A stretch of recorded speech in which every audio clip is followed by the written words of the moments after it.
Are you ready to get casual? Grab your favorite adult beverage or combustible plant and join us for our roundtable TTRPG discussion. Oh yeah, it's time for Casual Friday.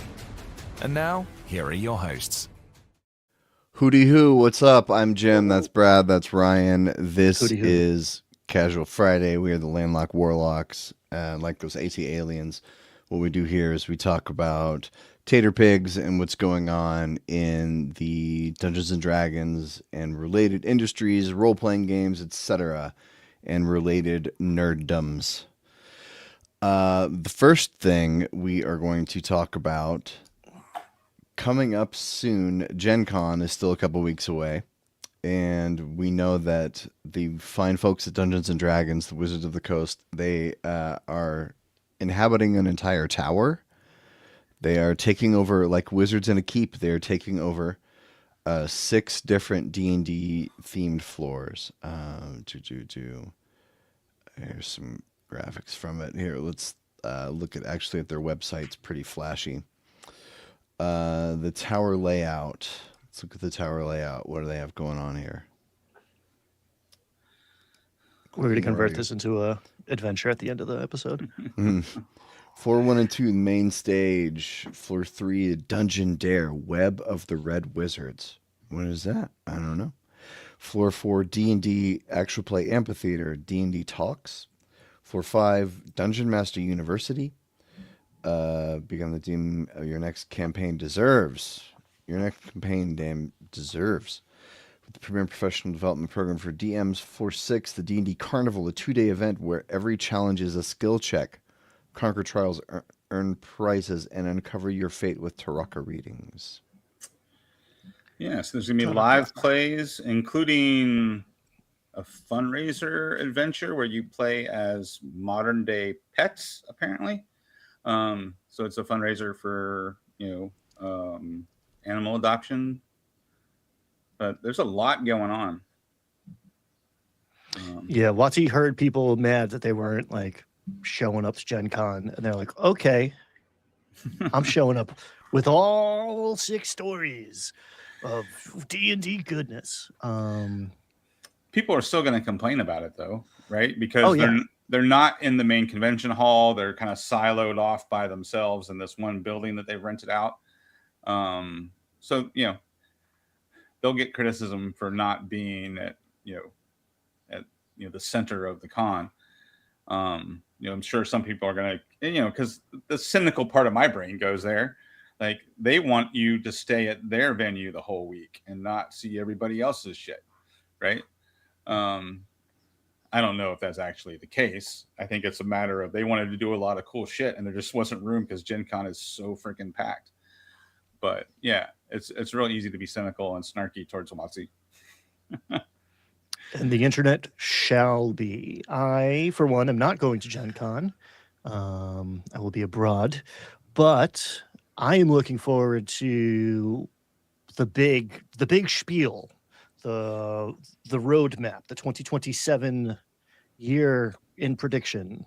All the newness is going to drop. People were just reporting on waves of people complaining that no one knows what's coming. It's because they're going to tell us at Gen Con. And I'm looking forward to it. That would be really cool if they do. The other thing is the events on the main stage are going to be video recorded and put on the D&D YouTube channel, I think. Is that what they said? I saw that. Yeah, it's all going to be live streamed. Yeah. Shout out to Watsy's small YouTube channel. Like and subscribe. We like to support the little guys here at Landlocked Warlocks. I saw that R.A. Salvatore is speaking, and if you haven't had a chance to hear R.A. Salvatore actually speak, it's great because he's got that George R.R. Martin thing of he writes fantasy, and so you think he's going to be like some British nerd, but then he's like, so anyways, my publisher and I were having problems back then. He doesn't sound like what a fantasy writer you think would sound like. They're all from New Jersey. Blue collar Boston. R.A. Salvatore is a Boston guy. You gotta watch those weird ads they got coming out sometimes. You expect fantasy writers to be like Tolkien or C.S. Lewis or something like that. They're not always the case. Yeah, I don't know. I think it's really easy for the kids to forget that like a sci-fi writer in the 80s was like submitting articles to like Playboy magazine knockoffs to get published because there was no market. It wasn't really remotely esteemed. It was like a side gig that you did out of love, kind of like this, with no real recognition or the idea that like you could do it as a career and like I don't know, have legions of people show up and listen to you talk. Yeah, like H.P. Lovecraft and what's his name, that Robert E. Howard that wrote the Conan stuff. Yeah, like those guys just submitted their stories. Isaac Asimov, even, they just submitted their stories to magazines, right? And so a lot of their stories were just little short stories that got combined into an anthology, or like as in Asimov's case, he actually like connected the dots and turned his short stories into books eventually, right? Am I remembering that correctly? Some of them, yeah. Yeah, most of those guys wrote short stories. That was the best way to pay the bills because you could get paid quickly. Writing long fiction is a much longer process to get paid. So, yeah, the most prolific ones were usually some kind of gambling problem, drinking problem. That's how you can tell. Look at their output. And if you see a lot of short fiction, a consistent short fiction, that means that they were constantly in need of money. Anyway. Well, that's because Lovecraft was too paranoid to have a day job. So that's like, I think that's all he did was write the fiction. Jim, take shots at Ray Bradbury. Coming up I don't have a problem with Ray Bradbury.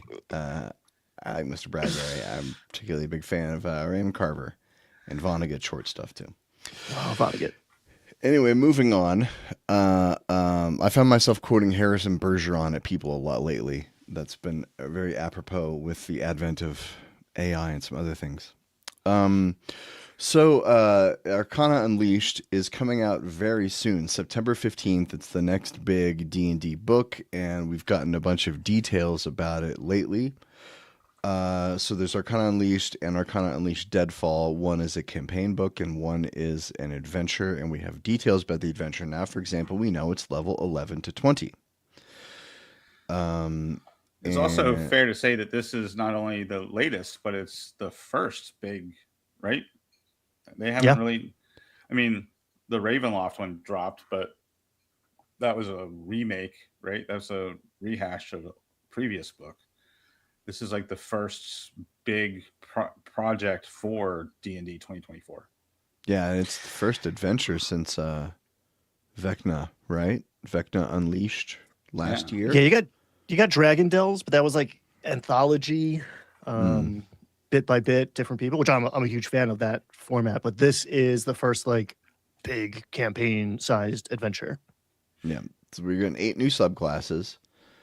Were the Mystic Arts Monk, Arcane Archer Fighter, Arcana Domain Cleric, 4 Wizard subclasses, and we'll look at a list of these in just a second. 9 Arcane Factions. Brad, take note. Factions are your jam. Mm-hmm.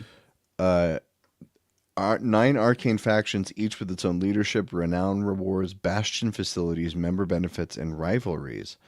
I do kind of like that idea of if you're a bastion campaign, joining a certain faction gets you access to their metalsmiths or whatever to build the bunker you need or whatever it is. That I do like that. There's some good story potential there.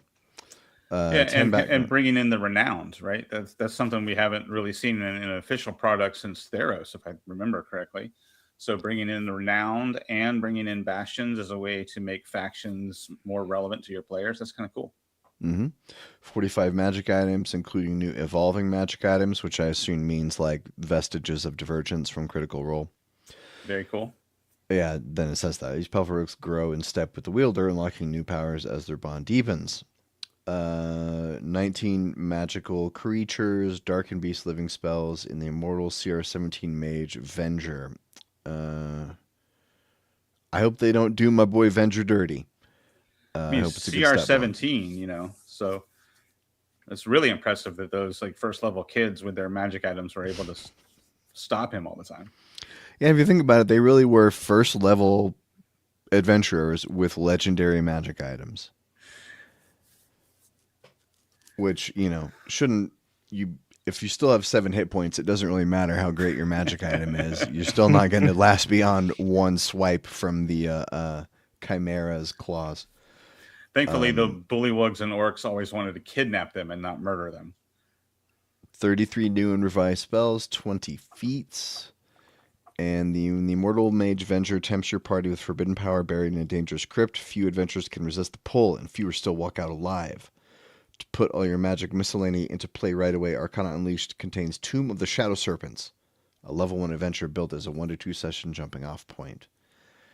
And before we dive in the specific list, I did a little digging and I found this, that Beetle and Grimm are doing a special edition of it, and I know and then I think they put this post up and then took it down because it gave away too much about what was in Arcana Unleashed, but in their Platinum Edition, you get adventures broken out like they usually do in smaller booklets, D&D Beyond code, a box of 15 alt-painted minis from WizKids, battle maps, and a poster-sized map of Thay rolled in the map tube, adventure-specific DM screen with art from the adventure and world handouts, and a player's gazetteer to Eltabar, the political capital of Thay. Encounter cards. Eltabarge. Yeah. Rhythm of the Night. Yeah. Rest in peace. Encounter cards. In Magic item cards, exclusive bonus adventures, more maps and DMAs, 5 adventure artifacts to share with the players, enhance experience at the table. Oh, Ryan with the deep cuts here. Mm-hmm. That was like Tourette's almost. I'm sorry. That was not a conscious decision on my. It was like the equivalent of a sneeze. I don't know. I'm excited. I'm ready to be disappointed. I've been here before, eagerly anticipating a big WotC book and then feeling sad about it when it comes out, and then being like slightly pleasantly surprised and being confused when the rest of the internet is really mad. So brace yourselves for everyone to hate this. But the backgrounds also link into the factions, link into the bastions. Clearly we've got like 8 schools of magic plus some other guys. I would prognosticate is what's going on with these different factions. So I don't know. That sounds like a cohesive story framework. That's cool. I like those. Yeah, because I want to say that if I remember my history of Thay correctly, that it's a magocracy, of course, that was ruled by a council with each of the schools of magic being represented. But then when the Red Wizards took over, they were the school of necromancy, of course, they pushed out all the other schools off the council. So now only the Red Wizards sit on the council, and the necromancers are the ones who rule the country. If I remember my Thay history correctly. I think that sounds right. Zaz Tam. Yeah, Zaz Tam is the big bad guy. And that's Mr. Tam right there, who was also in the D&D movie. Yeah. So well, his acolyte is the bad guy. He was in it in flashes and flashbacks. Yeah, creeping in the corner. Yeah, they were sort of implying setting him up to be more of a figure in the second movie, which, rest in peace, we're never going to get. Breaks my heart. Yeah. The listing for Deadfall reveals would be level 11 to 20 adventure, pitting players against the undead lich Zaztem. The new adventure is billed as a magical spy thriller. Okay. With Tam set to unleash a demonic undead horde upon the Forgotten Realms. 20 dedicated maps, a Thay Gazetteer, 6 high CR creature stat blocks, including Zaztam, and 14 magic items.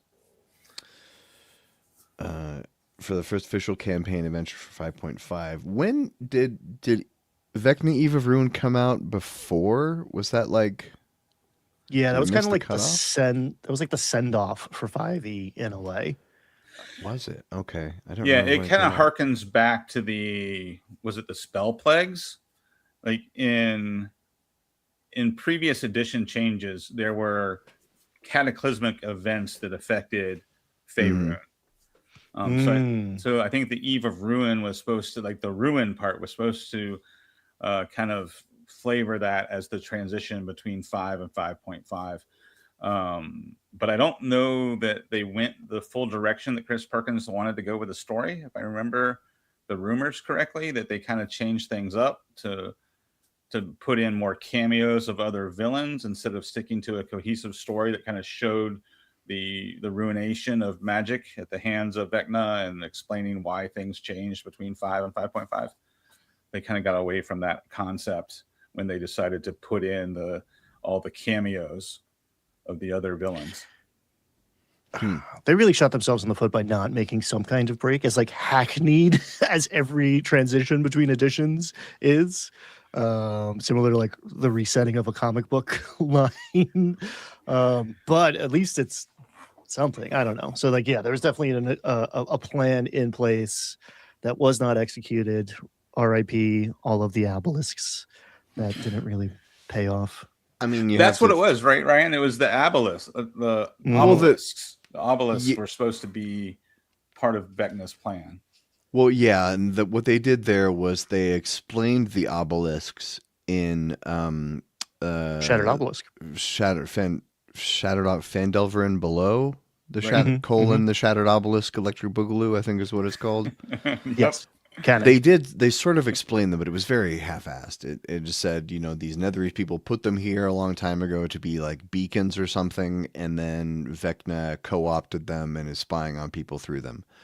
Which it felt like a tee-up, like a tease. Yeah, it did. And then they didn't address them at all, as far as I remember, in Age of Vecna. They weren't even mentioned in that book, I don't think. Yeah, so there was definitely a course correction there that steered things away from the original plan that seemed to be the obelisks were being used by Vecna to create some sort of, calamity that was supposed to explain the transition from one edition to the other. Well, then, I can understand why they were hesitant to do it, though, because if you have some kind of spell plague 2 that shifts the timeline forward to the year 1635, then you can't sell the Sword Coast Adventurer's Guide anymore, which is allegedly still backwards compatible, with everything. You can't advance the timeline, then that breaks Storm King's Thunder. It breaks, it breaks a lot of stuff that's set in 1492 DR. Right. Yeah. But they are cowards, that's for sure. But I think this might be wishful thinking or projection or both. Are those the same thing? Anyway, I think we've got a new crop of people who are now seeing the ramifications, the consequences of that decision to try to have it both ways and have neither. I'm hoping that the refusal of everyone to just buy Ravenloft again because they printed it again is registering with people like, oh, like if this was a new edition, we could have sold them Ravenloft again. But because we told them that it's all the same and we kept it all the same, and now this is 90% the same. Oh man, they don't want it. They're not going to buy it. Maybe we should have had a new model instead of just the same old, same old. So here's again, it's 2 years to produce a book. This is a cruise ship, not a speedboat. But there's been several different iterations of people in charge. These people are just starting to get their hands on the wheel.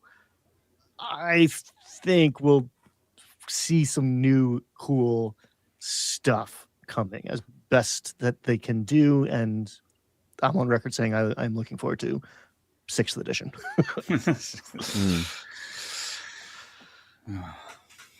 Yeah, I recently ran into some flack with my players when I told them that we're gonna try and do a new game, and and like my players are like they're pretty beer and pretzels. Like I have to create a lot of cool handouts to keep them remembering who the bad guys are. So it's not mechanics. I don't really think it's mechanics that makes them want to keep playing 5.5. I think it's just they want to play D&D because that's what it's called.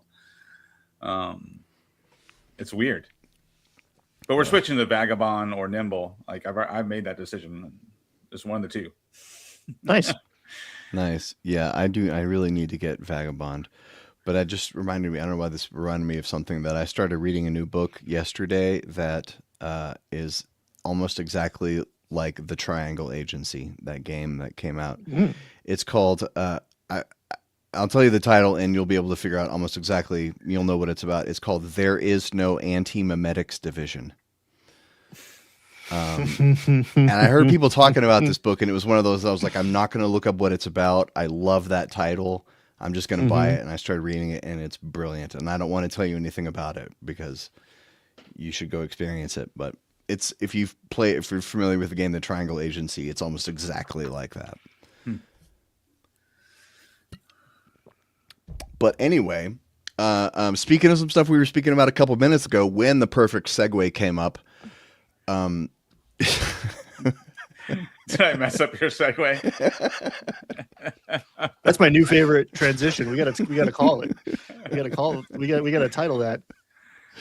The old rope-a-dope. Oh wait, no. There was another page here I wanted to get to about a Deadfall. It's more info about it. The Deadfall is a Thig Gazetteer with 24-page guide.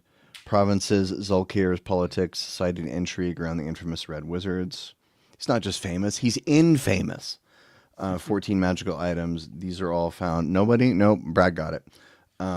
These are all found throughout the adventure. 14 magical items, 6 new monsters.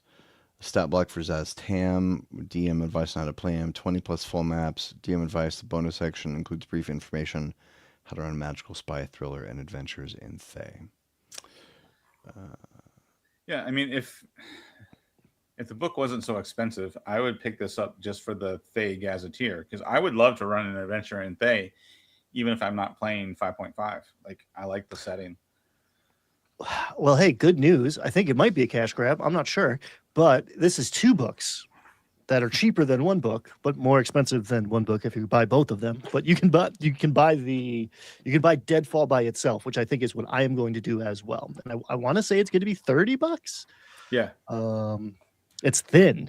There's not a lot of meat on the bone, but you're not getting now again, I'm very intrigued by the factions and the backgrounds and the bastions and all of that. So maybe I'll be picking up both.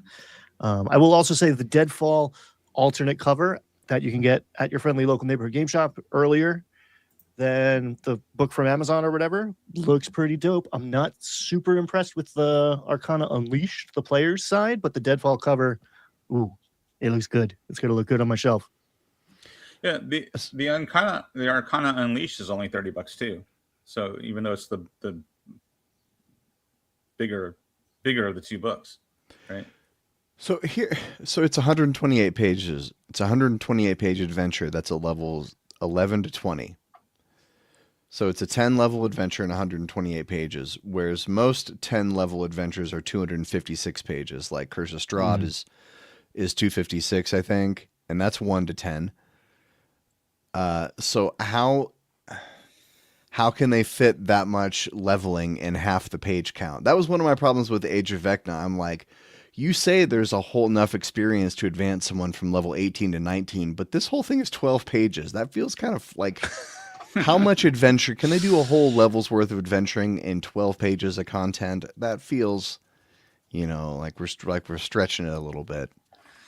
Yeah, you're unless you're like going to Kelsey Dion's School of Writing, right? Like Kelsey is super super brief in her and the way she writes her adventures. Like she puts very few words, like the minimum amount of words to convey her idea, which makes for a lot of content in a small space. Like she can give you a small campaign setting in a, what is it, like a 24-page zine or something like that? Yeah. Yeah, if this was a different system, I would not be concerned. But when there's 14 new high-level monsters and a stat block is 2 pages, that's a third of the book is the 14 stat blocks. We in trouble. I don't know, but we'll see. Again, optimistic and ready. I blame 3rd edition. Third edition, was written to be bulletproof. They wanted the wording, everything just right, so that like everything was explained clearly enough that players couldn't try to rules lawyer the DM. And that's when we shifted to these really wordy tomes, third edition, 3.5, Pathfinder 1, now even Pathfinder 2, even this like Roll for Combat, who makes stuff for those systems, right? It third edition created this design space where things are like very thoroughly spelled out, and it makes your books way too long, in my opinion. Yeah. Well, we've been in the 5.5th edition of Dungeons and Dragons for about a full year now. And earlier this week, Will from D&D Shorts put out a video detailing what he thinks are the 7 worst changes in 5.5. And so, you know what, Ryan, let's put you over here in the driver's seat for a second. Oh, all right. Snap. Look at that. Oh. Ryan's going to lead this segment. Not only a smooth transition, but like we're playing with the screen space. Like Jim's on his game today. This is the not so casual Friday. Move around, explore the space, everyone. Explore the space. I didn't prepare slides. I didn't know I was going to be over in this corner of our virtual space here. But Will came out swinging and did what he does so well, which is make listicle videos with a lot of flashy sound effects and stuff. And he pointed out 7 things. And I agree with some of them. I disagree with some of them. Having played a good amount of 5.5 now, I feel like I'm in a position to like have opinions about it. But his first takedown was backgrounds. Having feet takes away from the story side of things because players are just going to be a farmer because they want tough. And what if I wanted my warlock not to have grown up on a farm? Sure. Okay. 1, if you want to fix that, get my book. 2, if you want to fix that, just change it up as you go along. And the reason I'm wishy-washy on that is because later he complains about species not being tied to ability scores anymore and how that gets away from storytelling or whatever. It's like the exact opposite argument about why backgrounds are a problem is why species are a problem. And it's just, you move things from species to farmer. I think working on a farm is going to make you strong in a way that like being an orc maybe could have made you strong, but like, I don't know. It makes sense to me that a sailor gets tavern brawler. That seems narratively succinct. I mean, I think there's a real simple fix for these 2 issues, right?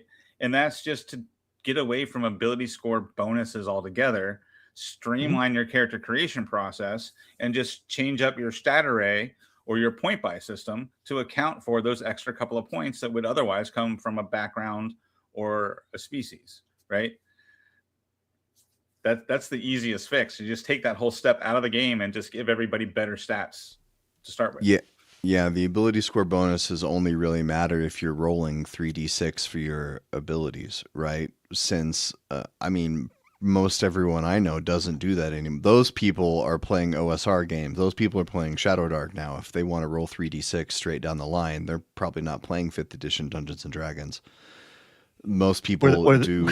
Or they are cheating. I rolled 15s across the board. I don't know, man. I roll 9d6 and drop 6, right? That's how we're doing here. I roll. Yeah. I forgot what I was talking about now. Anyway, moving on. I'm good at that. You were saying most of those people who roll for stats aren't playing 5.5. Right. Everyone's using point buy or more likely is just the standard array. The standard array is perfect. 15, 14, 13, 12, 10, 8, I think. And so you just make it 17, 16, 13, 10, 12, 8, right? Right. Exactly. That's what I'm saying. I like the way Vagabond does it. Vagabond gives you 6 different stat arrays, and you roll a d6 to see which stat array you get, and they're all comparable to each other. But so you get to roll, but you get a stat array. I think that's, the best compromise I've seen. a lot of his complaints, I'm not going to go through point by point, because a lot of his complaints come down to this really crunchy game is sacrificing narrative oomph for being everything to everybody.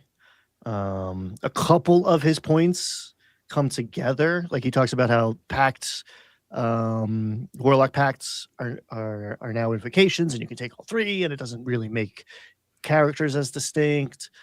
He talks a lot about like the standardization of subclass features, so that one I agree with. that one, I mean, we've been saying it for, yeah, I mean, that's not a 5.5 problem. That is I want my peanut butter and chocolate. I want to be everything all at once. I need to be the best possible character at this table at everything. I think we've called them everything is everything subclasses before. And it's, I don't know. We were just debating whether or not to come at Will real hard for being the guy who made like, I have had Blade Singer multi-class with dragon marks like show up at my table because of Will. So for, Will to be like, hey guys, maybe we've gone too far into mechanical optimization and the story is suffering. Like D&D Shorts is saying that, we might have a problem, folks. I would want to say one other thing on backgrounds. I know why they changed it from 2014 to 2024. They wanted to get away from stat bonuses being tied to species or what was called race then. I understand why that's bad and why they needed to get rid of it. The solution to put it on backgrounds at the time, we were like, this seems better. And it is better, but not enough. And why couldn't they just put the stat bonuses on class? Because that's where they're going to go anyway, right? If you're a bard, you want charisma. If you are a barbarian, you want strength or dexterity. The stat bonuses for class are obvious. Why don't they go there? If you're a sorcerer, you're born with more constitution. That makes sense. Mm-hmm. I don't know why it has to be this complicated. Well, they're trying to put some sort of mechanical weight on species and background, right? Yeah. And the reality is you don't need to. Like, everybody complains that there's not enough narrative space in, 5 and 5.5. Like, I think the best part about the backgrounds were in 5th edition were the Bond personality, ideal, and flaw, right? You don't need all 4 of them. We talked about that a couple of weeks ago, but at least they were trying to give some sort of like narrative component to your character building.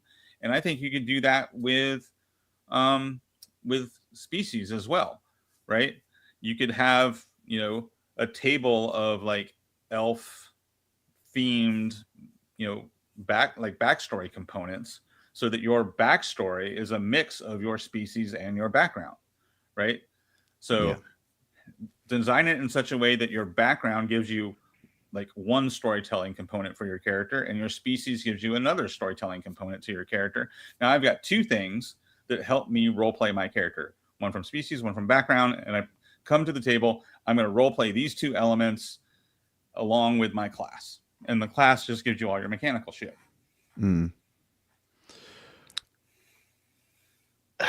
That's interesting. I think actually, maybe like mechanical heft.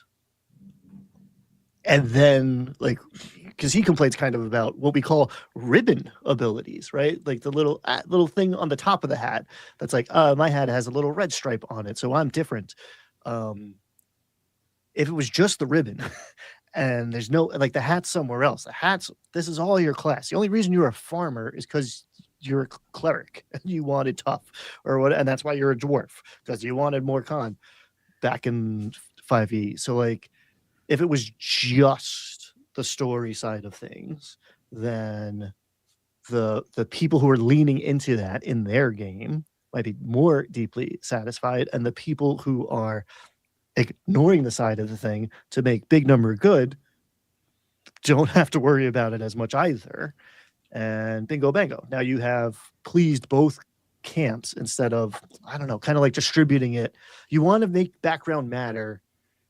It matters in the story. it shouldn't matter in like, oh, I got a +1 on my strength now. Mm-hmm. Yeah, I mean, if I was to have input into 6th edition, right? Like if we were designing 6th edition, I would say all the things that we've already said so far and address the fact that D&D really doesn't have a social mechanic and it doesn't have an exploration mechanic. So if you develop a social mechanic and an exploration mechanic, and your background and your species feed one each into those things, right? So when I pick my species and my background, now I'm getting 2 social mechanics, one from species, one from background, and 2 exploration mechanics, one from species and one from background. And I'm building the social and exploration component based on being an elf and a acolyte, or being a dwarf and a farmer, right? I like that a lot. I mean, that's not really like the game I would make, but the answer to like crunching it up more is going to appeal to a lot of people. And like, I could see species as exploration, right? Like, I am better acclimated to this desert environment because I'm a lizard person and I am cold-blooded. And yes, that is changing the way I operate in this space. And socially, I'm treated differently, not because I'm a lizard person, but because I am a farmer. Because classism is still cool, but speciesism is a little sticky. So like, Right. I don't have, yeah, my charisma's through the roof, but I still don't speak good because I'm an uneducated dirt farmer. Unless that's not what you want to be, sure, yeah, homebrew whatever you want.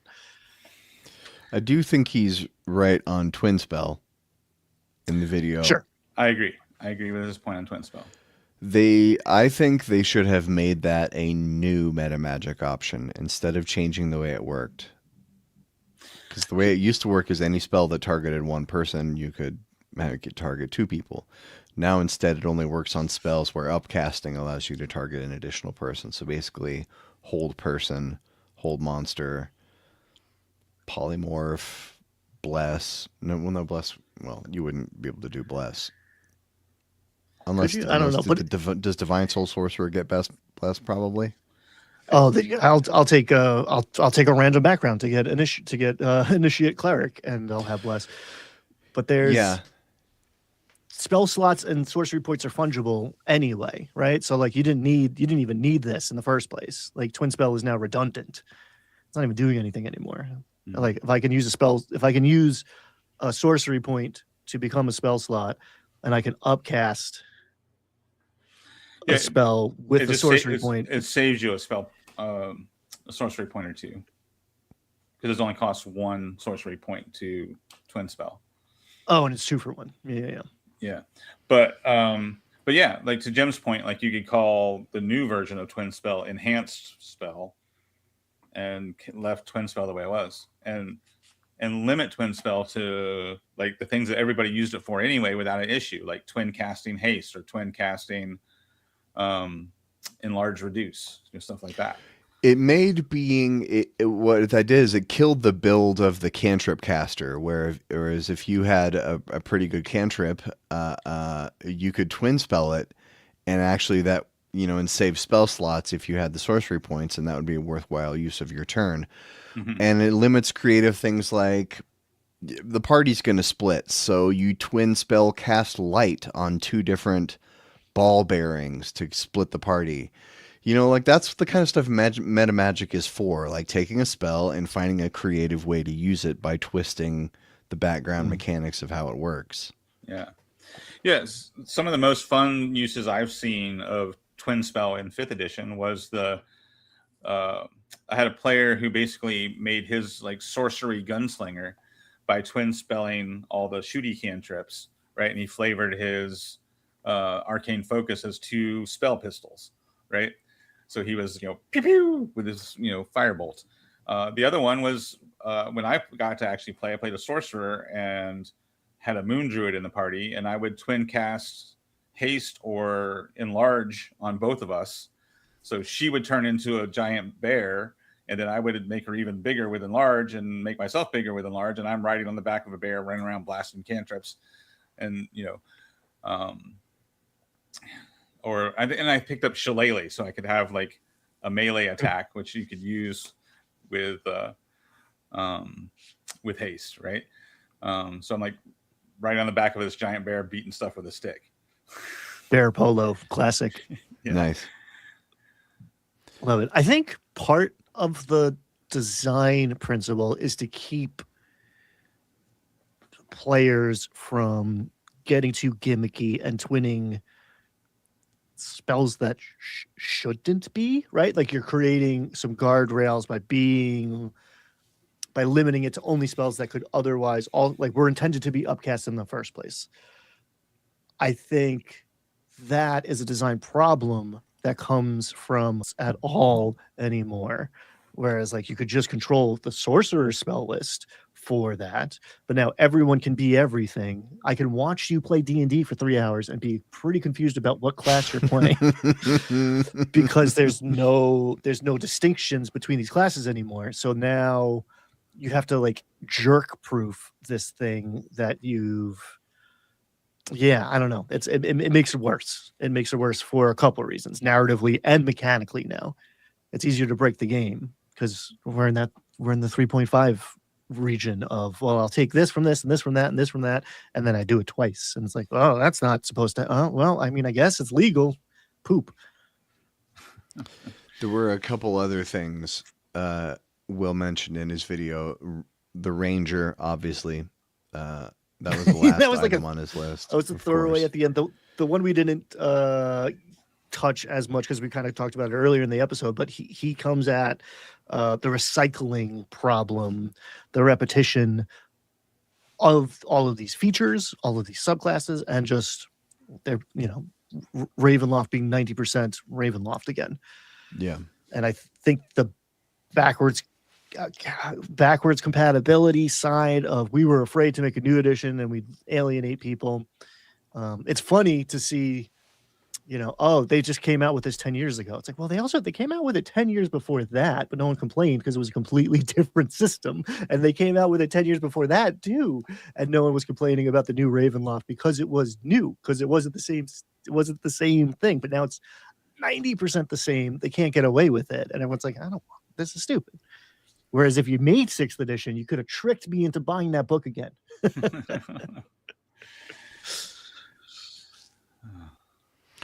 Yeah, if it weren't allegedly backwards compatible, even though when they transitioned from 4th to 5th, they said there will be guides. It's going to be more basically compatible, is what they said. 4th was a totally different game. Yeah. Well, are we ready to move on here? You want to get back in the driver's seat, Jim? Yeah, put me back on the bottom. I wasn't prepared. Right. There's too much responsibility up here. Does that feel more comfortable? Yes, where I belong. All right.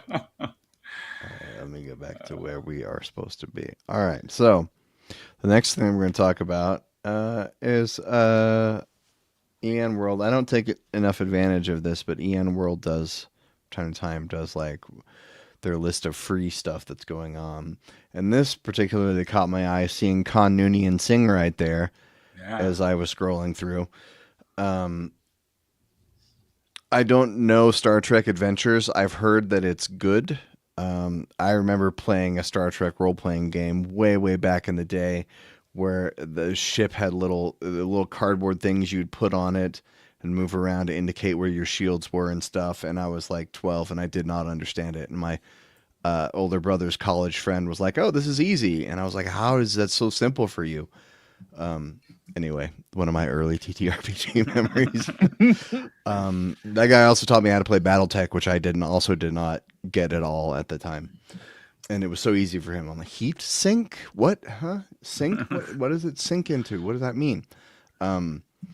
Anyway, but Star Trek Adventures has a Star Trek Mission Brief, Star Trek II, The Wrath of Khan. Pay what you want, or it's just a price of $2, or if you're can't afford it, you can always get it for free if you really want to. Justice League Unlimited Quick Start, an expansion to give you a closer look at D20 cultures. Upcoming license title, A Zarnian and a Half, which I assume makes sense to some people.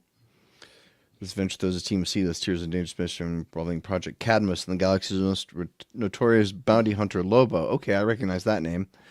Fan Orc expansion of the OSR reimagining of the 1977 Holmes Basic Edition Blue Hat Companion, which is free. This unofficial 52-page supplement includes 11 character classes, new spells, magical treasure, expanded rules options, and more. And then you can look through this list here, see if there's anything that catches your eye. Where the Iron Grows, Fireworks Fiasco. I'm hoping this sounds like something that I could play with my son. I'm guessing based on the title. What is this? It's Founders Day in Waterdeep, and the celebrations have just begun. Magic and merriment meet mead and masquerades as many memorial. It's too many, man. It's too many. It was cute. It was cute like 4 in, and then it got too many. Memorial is defending the city, but fierce foes follow. Key fabrications fling it. Stop. Can you save the celebrations before everything explodes? The fourth holiday adventure facing a misanthropic archfey called the Scrooge, who seeks to rain on another celebration. Fireworks Fiasco. Have your players help during a 4th of July themed celebration known as Founders Day. Love and Doppelgangers. Okay. Hey everybody, alliteration is a common cornerstone of TTRPG products and titles, and traditionally it's 2. If you want to lean into the rule of 3s, go for it. After that, you sound like a children's tale. Literary tools can become cudgels if you are not careful. That's all I'll say about it. Anyway, I don't know why I clicked on that, but we just had the 4th of July last week, so the word fireworks caught my eye there. Seamus and Road, Artisan, Downtime Grousing. So there's just a whole bunch of stuff here. You know, if piracy has been a big topic on social media this last week, and so I just want to remind people that there are always lots of free and low-cost adventures, or options, I meant to say, for tater pigs out there, and a lot of good options to buy things to support charity. Yeah, like what's the bundles that they do? The charity, the Humble Bundle? Humble bundles. Yeah. Bag of holding. Yeah, Humble. Yeah. Those are great ways to get a lot of RPG products at a super affordable price, right? For the amount of stuff you get. Humble bundles. Hubble Bubble. Yeah, great. But yeah, there's definitely ways to get free and cheap stuff for your RPGs without having to pirate it. For sure. Yeah. That Star Trek role-playing game I played when I was a kid, you had only a certain number of tiles, and you had to decide each round whether you were going to put your energy points into shields or to weapons or to life support, and I was always so stressful. I didn't know which one I was supposed to pick. I've played a lot of Star Trek games, but I never probably played this one. This was like would have been 1988, 87, 89, somewhere around there. Was it Brother Brian's friend Keith? Was it the FASA one? It had like did you ever play as the characters or just played with the ship combat? I don't remember, man. I don't remember. So I played the FASA one. We rarely did ship combat because the rules weren't great. But it was a D100 system. There was also a knockoff. It was called Prime Directive. It wasn't actually a licensed Star Trek game, but it was very Star Trek-like, which was actually it was a D6 system similar to like Shadowrun and like the Star Wars D6 system way back in the day. That Star Trek game, what was cool about that is you played like operatives. You were like the Starfleet CIA. That's why it was called Prime Directive, because you were doing things that Starfleet needed to do that were against the Prime Directive. So you were like, if you were caught, you were disavowed kind of thing. So it was like Star Trek espionage. That was kind of a cool concept for a game. But it wasn't officially licensed. So they scrubbed everything. I think that was like, instead of calling it the Star Trek universe, they called it like the Starfleet universe.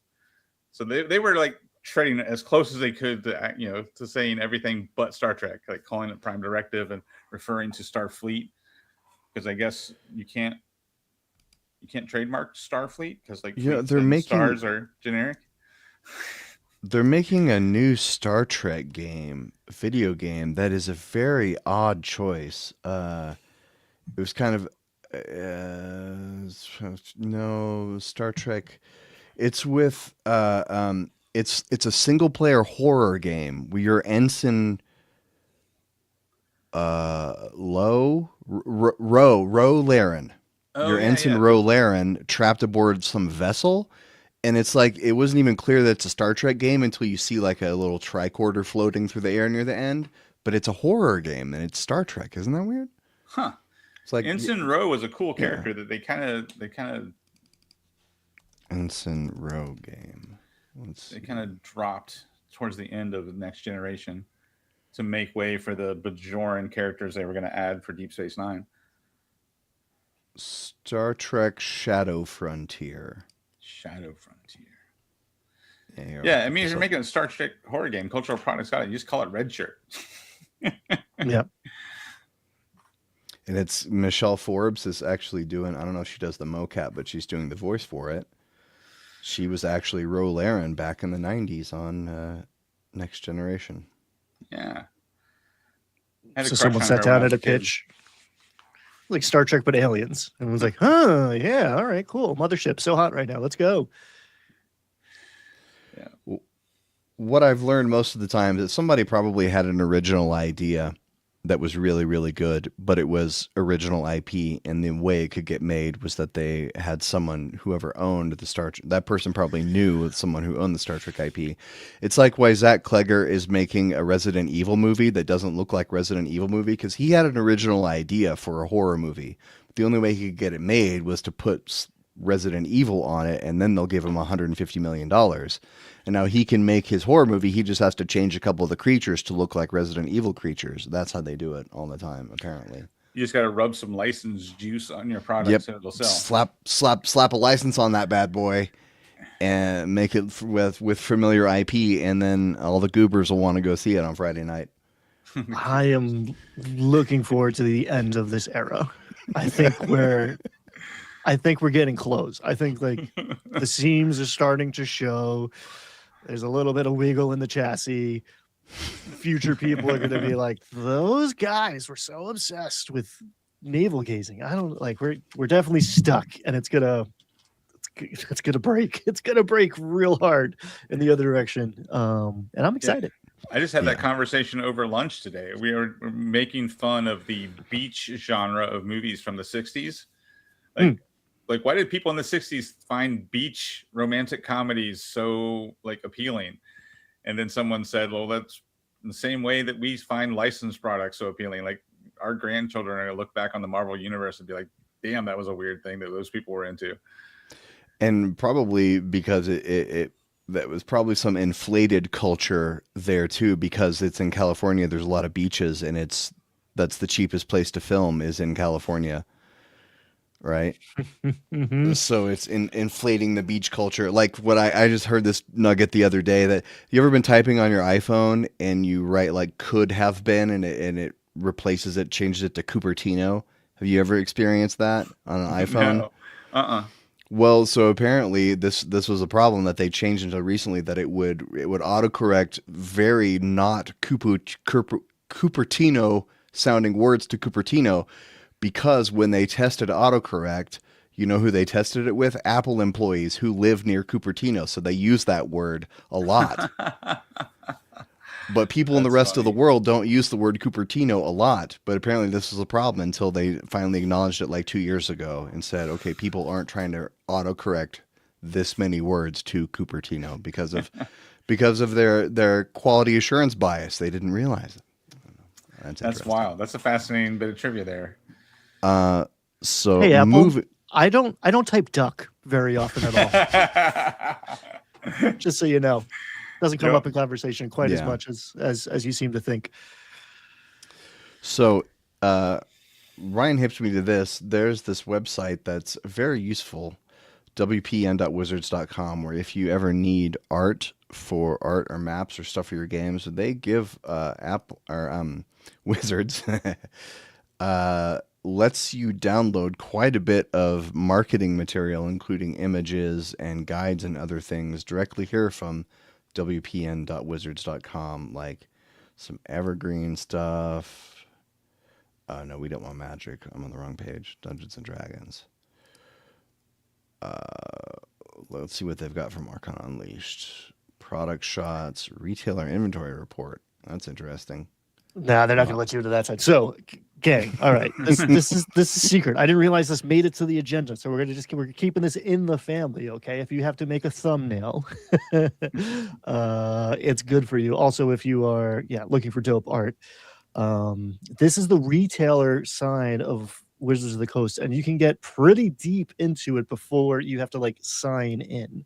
So if you go to your friendly local neighborhood game shop and you're like, that's a pretty cool poster or promo or something, it's good to be here. I mean, obviously digitally, but I was looking at shots of the alternate cut. The reason I was like, I'm going to get the alternate covers of Arcana Unleashed is because I was on this website checking it out, and they show you from all angles. Like the back of Deadfall looks cool, and the only reason I know that is because of this website.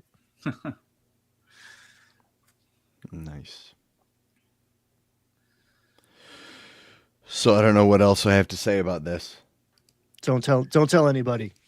Yeah, this is just a secret. They'll lock us out. And then I won't be able to take art. Special secret just for the viewers of Casual Friday. Well, so moving on, we're cooking here. We're gonna leave plenty of time to make a thing. But I came across this from Bell of Lost Souls, and I just have a soft spot in my heart for completely pointless D&D paraphernalia. I have a soft spot in my heart for accumulating things that I may or may not ever use, and I'm probably not going to buy these, but I want to.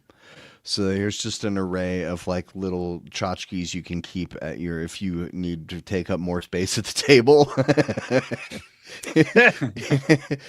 If you want to take up more space at the table, this is a great way to do it. And there's a spell trackers, and if you have a bunch of cool dice that you can't roll as often as you like, you can use them for something like this, where you use dice here to track your resources.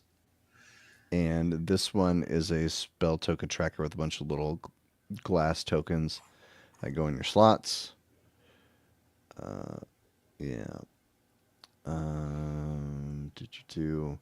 Spell card book, blah blah. It's boring. Magnetized spell tracker. This one, I like this one. I think I would be less likely to lose the stuff if it's magnetic, but I do like little magnet beads you can move around to track your spell slots.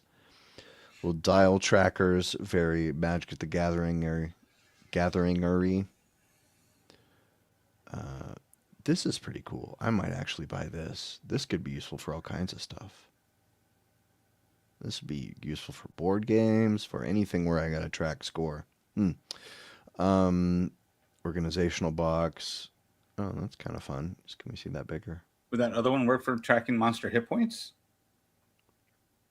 Ooh, look at this, tracking gold and stuff. Ooh, I like this. I do like this. Let's see, Brad. Let's go back. For tracking I don't see why not. Points. As long as it's 2 digits. Yeah. Yeah, if you just ignore this up here. Yeah, just use it as a way to track monster hit points. That could be useful as a DM. It's funny that you were joking about taking up too much room at the table. I just went from DMing to being a player, which is always fun, but the right to take up twice as much real estate is no longer mine, and it's been a real adjustment. All of a sudden, it's like, oh, I don't get to like array the next chair next to me and use it as my little office and have like, I spread out a lot, huh? Like this is not tenable for if everybody did this, it would be rude. Yeah, years ago, as a DM, I would always sit at the head of the table because like that's this like, you know, the control panel for the table, right? And at some point, and I feel like no, I sit at the middle of one of the long edges of the table, so that I have all my DM shit, and then the players sit on the other 3 sides. No one sits on my side of the table. I get the whole long side of the table. So I sit at the long side when I'm running because the map, because we have a very long, on Tuesdays, we have a very long table. So, like, for me to move the monsters around, I want to be in the middle of the table, but I let people sit next to me. I don't get the whole side to myself. That's great. No, and that's the main reason why I originally moved to it, so I could reach the map easier, right? Once I got a longer table. But then once I realized, no, this works perfectly. I need a whole entire long side of table because I'm the DM, damn it, and I can demand it. It's my space. It's my table. Dad needs a space. Yeah. Have you guys ever DM'd from a couch, on a couch seat, or in like a recliner? DM playing for people around a couch. Early COVID. I'm digitally. Yeah, so I will run games from this office too, and it's just like, there's 7 surfaces now. Let's go. I don't like couch play as like it's too did not casual. like it. I don't know. It's weird. I don't like the living room game. I like couch play when we were playing simpler games that you could run Theater of the Mind, where you don't need a map and minis and all that sort of stuff. Like we used to do couch play with the old Marvel Superheroes RPG. That was one that was easier to run Theater of the Mind. So I actually like the comfort of couch play when it's not a tactical game. You don't need a map. Couch play sounds like JD Vance's next novel. Hey now. Hey, woo! Ooh, that's two third rails at the same time. That's hard to do. Handle. Wait, let me get the thing. Wait, hold on. Get the thing. Hot take. Hot take. Ladies and gentlemen. I was trying to keep things PG, Ryan. I didn't go for any of the bottom jokes when we were talking earlier. Yeah, sorry. That's why I'm down here. I belong down here. I'm still a little fuzzy on the details on which one has the paper-based inventory where you put your little cheese in the backpack. That's Mouse Ritter. Oh, okay. I'm gonna ask you again next week. Mouse Ritter is the one with the inventory slots. Who knew that graphic would be so useful? No, I prompted that. I set that up. Well, anyway, now we've come to the part of the show where we do a thing. We were doing stuff. Now we're going to do a thing. And as you might know, if you watch the show, I'm a big fan of the video game Baldur's Gate 3. I think it's pretty good. And a clickbait video got me yesterday on the internet. It was like the 5 toughest encounters in Baldur's Gate 3.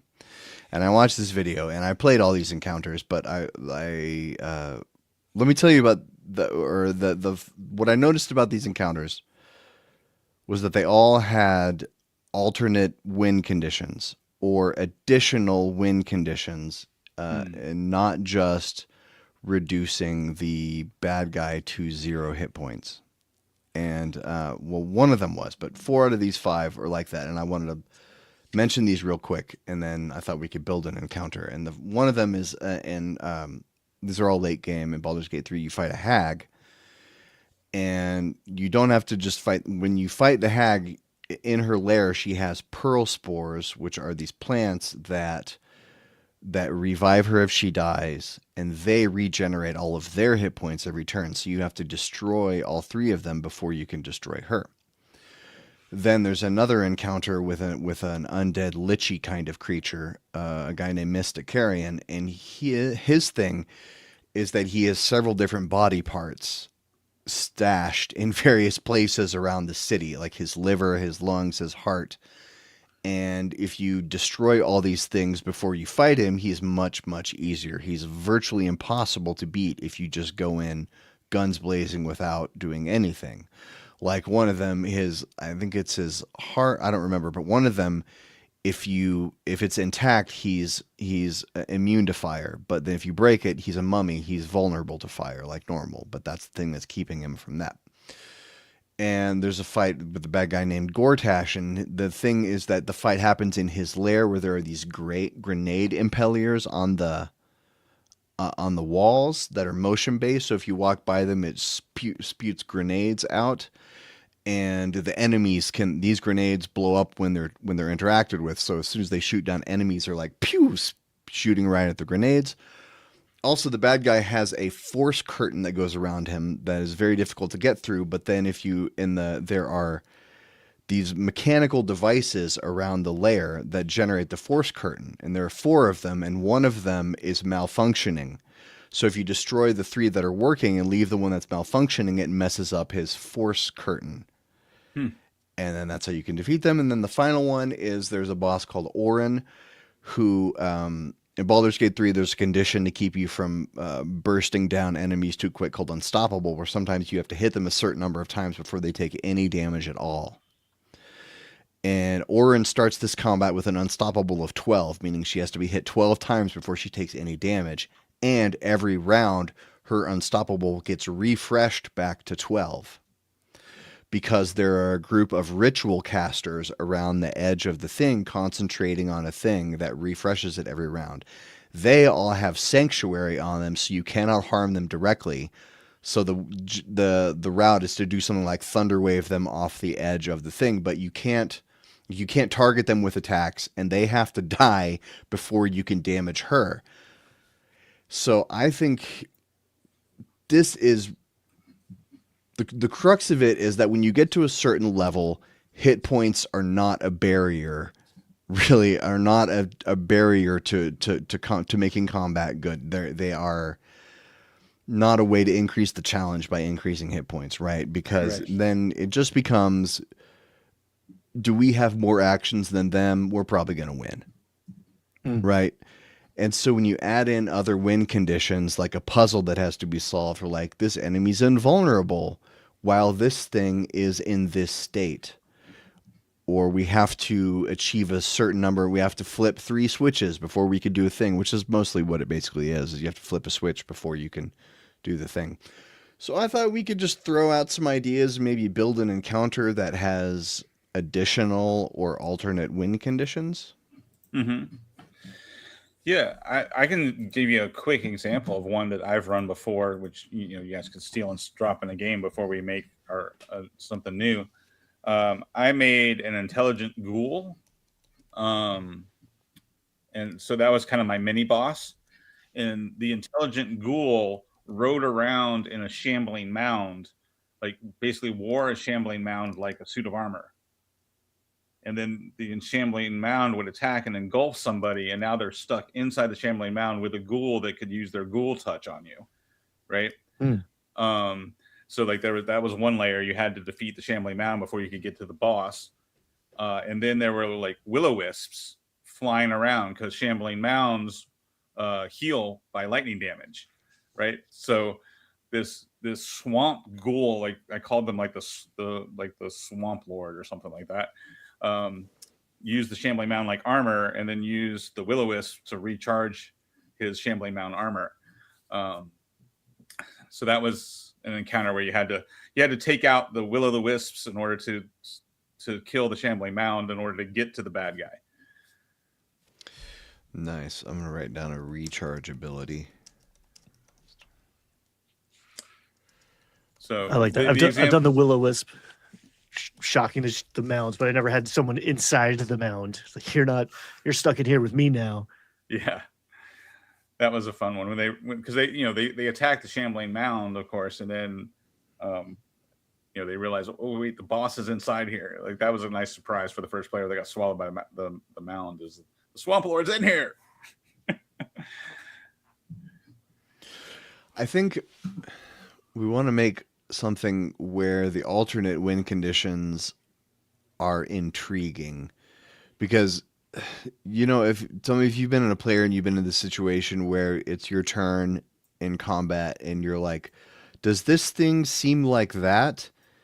And the DM says you could spend your action making an investigation check, and you're going to say, no, I'm not going to waste my turn doing an investigation check. I'm going to actually do something on my turn. Because, if especially higher level, when it's longer between your turns, if you have to spend your turn dashing or something, it's soul crushing. If you have to spend your turn making a perception check that might result in nothing happening, it doesn't feel like a good choice. Well, one thing I've done before with encounters like that, where I have a boss that takes away your action or takes away your bonus, or it makes you choose between an action and a bonus action. You only get to do one. is, whatever it is, if you lose that action or bonus action, you get some sort of knowledge about the creature. So like, it was, I forget. Oh, it was when I ran the new Haunting Revenant. Remember when they previewed that before the new Monster Manual came out? So it's like a haunted house. Yeah. And you can get like trapped by the house in a separate part of the house. So and mechanically it's basically like being stunned and you lose a turn, right? But it's like, narratively you're supposed to have been like lured in by the house into some other room. So in that case, when that happened, when the person got lured into the other room of this haunted house, I would give them narrative information about the spirit that was haunting the house to help them figure out how to defeat it, right? So if they would lose their action, but they would at least get a component of the narrative to help them solve the puzzle that helped them defeat the haunted house. Jim, you looked inspired. Well, yeah, you got excited for a minute. An idea just popped in my head. I just thought, well, why couldn't we putting an encounter inside a haunted revenant house sounds brilliant, because the revenant, let's say the haunted, is it called haunted revenant? I don't remember exactly what it is, that the house monster. I have my Monster Manual pulled up here. Oh, no, I'm going to call it Haunted Revenant. So the Haunted Revenant wants something, and it's in the house. And it needs the adventurer's Haunted Revenant. It needs the adventurer's help to get it, and it's going to keep attacking them until they do it. So now we have conditions where, like, attacking the Haunted Revenant doesn't really help. Unless it's, like, maybe sending summons at them, like it sends zombies at them. But then I'm trying to create a situation where the players can spend their turns doing something besides attacking, and it's interesting. Yeah, well, the whole idea of the revenant, right, is it's a spirit that's trying to get revenge on somebody, right? Yeah. So if you solve the whatever the haunting is, like if you provide this revenant with relief, right? Like this could be a really cool one-shot adventure where it's like go rescue the NPC, but it turns out the NPC is actually the murderer, right? The NPC is the person who way back in the day murdered the spirit that's now haunting this house, right? So the solution could be to like take this person that the haunted house has trapped and go turn them over to the authorities, like bring them to justice for the murder of the person that now became the revenant spirit, right? Something like that. And Revenant's good for it because they come back. Like, yeah, you can grind this thing down to 0, but in 24 hours it'll be back. At 24 hours after that it'll be back, and it's gonna pick an inopportune time to come back. And it's just going to get like, okay, this is a problem we have to solve because we are adding a revenant to every fight now. Maybe there's something we could do to stop it. Avenge the wrongful death of it is a good hook. When a revenant comes back, do they always know who their killer was? There's like a mechanic of like, you specifically I hate, and they know where that person is. Okay. So and it does. We couldn't do it as like a murder mystery then, because the revenant would know it was Bob. It was definitely Bob. Unless the revenant was murdered by a faction, and they don't know which person in the faction actually killed them. Like they were stabbed in the back, literally. So they didn't see the killer, but they know the killer was a part of this, organization they used to work for, right? So, so say the revenant was a wizard who was part of a wizard's guild, and then somebody in the guild murdered him, but he doesn't know who it was. He just knows, so he's now haunting everybody in the guild, including the players. I know this was supposed to be just an encounter, but this has given me such a fun idea that the hook into this adventure is the adventurers meet a real estate person who is being blackmailed by the house Oh gosh. And the real estate person keeps bringing people to the house to show the house to sell, but it's people the Revenant thinks might be the killer. So the real estate guy is feeding people to the house, taking them there, and they don't come out. And the real estate guy's, he's like on his last legs. He's trying to drink him, so he can't deal with the situation for one more fucking day. But the house is going to kill somebody else. I just know the house is going to tell me tomorrow I have to bring this guy in and show him the house and pretend like it's for sale. Yeah, and like a lot of classic haunted house stories, maybe he actually owns the house, so he's over invested in this house, and so he has to sell it to get his money back, and he can't sell it while it's haunted. So he's not a real estate guy; he's a seriously over leveraged landowner. Right. Yeah, but he's a young noble who got in over his head because like his father's like, you better go make some money for the family, and now he's stretched himself too thin. He's over invested, and he's got this like burdensome property that's haunted that he can't unload. He read a couple broadsheets about how Airbnbs are the thing to do, and it's a tavern. So obviously the adventure is haunted tavern. Yes, I love it. People keep walking in.